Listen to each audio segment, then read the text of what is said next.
자, 바운드 패스. 아반도! Na beast mode si Renz matapos uminit ang ulo sa nakapisikalan niyang Koreano, biglang naghalimaw si Lakay. Rematch sa MG Cup ng Ulsan at Red Boosters. Off the bench pa rin si Lakay, Renz, Abando at first quarter matindi ang ginawang pagbawi ng Ulsan sa Anyang. Natambakan ng double digits ang team ni Abando 29-17. Last 3 minutes ipinasok ang ating kababayan at na-0 ang stats ni Lakay. Wala din shot attempt si Kabayan. October 21 nga pa lang simula ng 2023-24 KBL season at unang makakaharap ng defending champion. Ang nakalaban nila sa last finals ang Seoul SK Knights. Second quarter, 2 rebounds and 1 assist ang naitala ni Renz. Wala pa ring punto si Kabayan at counted pa ang block shot na to ni Lakay dahil nauna ang foul na tinawag sa kanyang teammate. Mamamaos na naman ang mga announcers kakasigaw dito kay Renz at hanggang sa ngayon wow na wow pa rin sila sa talo ng Pinoy. 패스가 굉장히 빨리 나오거든요. 박무민 선수도 이제 대학교 때랑 하는 플레이가 좀 다르다는 것을 이제 느끼고 있을 겁니다. 지금 대학교에서는 저런 플레이를 다 듣고 wala ng 7 minutes inilabas si Renz Abando at natapos mga idol ang second quarter, lamang ng 12 points ang Ulsan 52-40.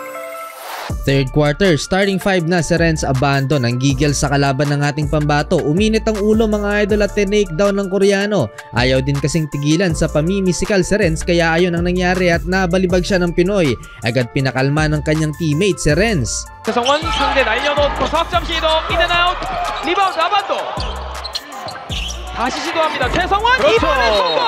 최성원의 득점! 지금 앞요. 네. 지금은 더블 파울을 선언한 상황이고요. 여기서 다시 한번 충돌이 있었던 두 선수였습니다. 그렇죠. Naibabad si Kabayan sa quarter na ito kung saan naipasok na rin niya finally ang kanyang first field goal simula pa ng first quarter. 아반도! Naibaba na ng Anyang Red Boosters ang lamang ng Ulsan at eto pa another highlight for Renz, poster dunk. 자, 바운드 패스. 아반도!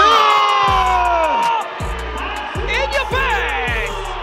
Hype na naman ang mga announcers sa ating kababayan. Beast mode na si Renz at parang Jamorant na ang vibe mga idol. Natapos ang third quarter, lamang ng 11 points ang kalaban, 79-68. Pero may 6 points na si Renz Abando at napaka-impressive ng ginawa niya sa quarter lang na to na ibabad ng 10 minutes. Well, fourth and final quarter, hindi na nakahabol pa ang Anyang Red Boosters at hindi na rin ipinasok pa si Renz Abando. Sa huli, nakabawi ang Ulsan at natalo nila ang Anyang. 6 points, 3 rebounds and 2 assists ang naitala ni Renz Abando.